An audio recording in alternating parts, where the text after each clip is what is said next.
ಇವರು 1928 ಆಗಸ್ಟ್ 3ರಂದು ದಾವಣಗೆರೆ ತಾಲೂಕು ಅಗಸನಗದ್ದೆ ಗ್ರಾಮದಲ್ಲಿ ಜನಿಸಿದರು.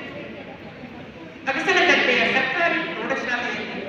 ಸರ್ಕಾರಿ ಪ್ರಾಥಮಿಕ ಶಾಲೆಯಲ್ಲಿ ಶಿಕ್ಷಣ, ಆನಗೋಡಿನ ಶ್ರೀ ವರಸಿದ್ದೇಶ್ವರ ಪ್ರೌಢಶಾಲೆಯಲ್ಲಿ ಪ್ರೌಢ ಶಿಕ್ಷಣ, ಜಿ ಚನ್ನಪ್ಪ ಜೂನಿಯರ್ ಕಾಲೇಜಿನಲ್ಲಿ ಪಿಯುಸಿ, ಸಿರಿಗೆರೆ ಎಂಜಿಆರ್ ಕಾಲೇಜಿನಲ್ಲಿ ಪದವಿ, ಮೈಸೂರಿನ ಕುವೆಂಪು ವಿಶ್ವವಿದ್ಯಾಲಯದಲ್ಲಿ ಸ್ನಾತಕೋತ್ತರ ಮತ್ತು ಡಾಕ್ಟರೇಟ್ ಪದವಿ ಪಡೆದರು. 1986ರಿಂದ ಮುಂಜಾನೆ ಪತ್ರಿಕೆಯ ವರದಿಗಾರರಾಗಿ ವೃತ್ತಿ ಜೀವನ ಆರಂಭಿಸಿದರು.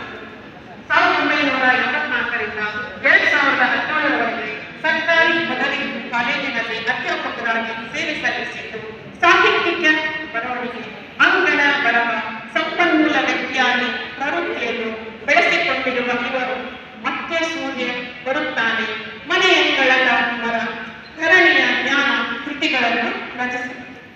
ಅಭಿಮುಖ, ಒಳಗಿನ ಬೆಳಕು, ವಿಮರ್ಶಾ ಸಂಕಲನಗಳು ಇವರ ಕೃತಿ.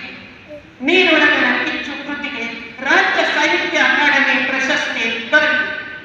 ಹಟ್ಟಿ ಎಂಬ ಭೂಮಿಯ ತುಣುಕು ಕಥಾ ಸಂಕಲನಕ್ಕೆ ಚಂದ ಪ್ರಶಸ್ತಿ ಬಂದಿದೆ. ನಮ್ಮೆಲ್ಲರ ಪುಟ್ಟ ನಾಟಕ ಸಾಣೆಹಳ್ಳಿ ಶಿವ ಸಂಚಾರದಿಂದ 100 ಪ್ರಯೋಗಗಳನ್ನು ಕಂಡಿದೆ. ಇದೆಲ್ಲ ಹೆಮ್ಮೆಯ ವಿಷಯವಾಗಿದೆ. ನೀಸ ಹೆಂಗಸು ಕಥಾ ಸಂಕಲನ ಅತೀತ ಲೋಕದ ಮಹಾಯಾತ್ರಿಕ ಅನುಭವ, ನಾನು ದೇವರು ಅಲ್ಲ, ದೇವ ಮಾನವನು ಅಲ್ಲ ಕಾದಂಬರಿಗಳನ್ನು ರಚಿಸಿದ್ದು 2 ಬಾರಿ ಕರ್ನಾಟಕ ಸಾಹಿತ್ಯ ಅಕಾಡೆಮಿ ಪ್ರಶಸ್ತಿ ದೊರೆತಿದೆ. ಪಂಜೆ ಮಂಗೇಶ್ವರಾಯ್ ಪ್ರಶಸ್ತಿ, ವೈಕೆ ರಾಮಯ್ಯ ಪ್ರಶಸ್ತಿ, ಹೀಗೆ ಹಲವು ಪ್ರಶಸ್ತಿಗಳು ದೊರೆತಿವೆ. ಇನ್ನೊಂದು ನಾವು ವಿಶೇಷವಾದ ಹೆಮ್ಮೆಯ ವಿಷಯ ಅಂದ್ರೆ ಪ್ರಥಮ ಪಿಯುಸಿ ಪಠ್ಯ ಪುಸ್ತಕದಲ್ಲಿ ಇವರ ಒಂದು ಪದ್ಯ ಪ್ರಕಟವಾಗಿರುವುದು ಹೆಮ್ಮೆಯ ವಿಷಯ. ನಾನು ಪುಸ್ತಕ ಪಿಯುಸಿ ಫಸ್ಟ್ ಪಿಯುಸಿಯಲ್ಲಿ ಕವಿತೆ ಪ್ರಕಟವಾಗಿದೆ. ಮತ್ತೆ ಸೂರ್ಯ ಬರುತ್ತಾನೆ ಎಂಬ ಪದ್ಯ ಅರ್ಥಗರ್ಭಿತವಾದ ಸುಂದರ ಪದ್ಯ. ಅದರ ಸವಾಲು ಸಾವಿರ ಎದುರಾಗಲು ಎದೆಗುಂದವ, ಅವುಗಳನ್ನು ಧೈರ್ಯವಾಗಿ ನಿಭಾಯಿಸುವ ಮನೋಭಾವನೆ ಬೆಳೆಸಿಕೊಳ್ಳಬೇಕು. ವಾಸ್ತವಕ್ಕೆ ಮುಖ ಮಾಡಿ ನಿಲ್ಲಬೇಕು. ಪಲಾಯನ ಏಡಿತನ ಲಕ್ಷಣ.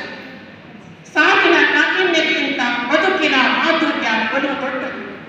ಪದ್ಯದ ತಾತ್ಪರ್ಯ ಸ್ಥಳೀಯ ಸಾಹಿತಿಗಳು ನಮ್ಮ ಊರಿನವರೇ ಆದ ಶ್ರೀಯುತ ಡಾಕ್ಟರ್ ಲೋಕೇಶ್ ಅಗಸನಗದ್ದೆಯವರನ್ನು ಪರಿಚಯ ಮಾಡಲು ಹೆಮ್ಮೆಯಿಸಿತು. ಅವರ ಇನ್ನಷ್ಟು ಕೃತಿಗಳು ಮೂಡಿ ಬರಲಿ, ಸಮಾಜಕ್ಕೆ ನಾವು ಕೊಡುಗೆ ನೀಡಲಿ ಅಂತ ಆಶಿಸ್ತೇನೆ. ಅವರ ಒಂದು ಕವಿತೆಯಲ್ಲಿ ಇತ್ತೀಚಿನ ದಿನಗಳಿಗೆ ಬೇಕಾಗುವಂತಹ ಒಂದು ಕವಿತೆ, ಅದಕ್ಕೆ ಅವರು ಪಠ್ಯಪುಸ್ತಕದಲ್ಲಿ ಅಳವಡಿಸಿದ್ದಾರೆ ಅನ್ಕೊಂಡಿದ್ದೀವಿ. ಮನುಷ್ಯನ ಅತಿ ಆಸೆ ಬದುಕನ್ನು ನರಕ ಸದೃಶವಾಗಿಸಿದೆ. ಮುಗ್ಧ ಜನರ ಬದುಕು ತುಳಿತಕ್ಕೆ ಸಿಕ್ಕಿದೆ. ಧರ್ಮ ದೇವರು ಮತಾಚರಣೆ, ಮತ ವೈಭೀಕರಣಗಳಿಗೆ ಅವರು ದಿಕ್ಕು ತಪ್ಪಿದ್ದಾರೆ. ಅರಾಜಕತೆ, ಅಸಹಾಯಕತೆ, ಧಾರ್ಮಿಕತೆ ತುಂಬಿ ಎಲ್ಲರೂ ಹತಾಶರಾಗಿದ್ದಾರೆ. ಭವಿಷ್ಯದ ದಿನಗಳಲ್ಲಿ ಕಾಲ ಬದಲಾಗುತ್ತದೆ ಎನ್ನುವ ಭರವಸೆ ಇದೆ ಈ ಮತ್ತೆ ಸೂರ್ಯ ಬರುತ್ತಾನೆ ಎನ್ನುವ ಕವಿತೆ ಎಲ್ಲರಿಗೂ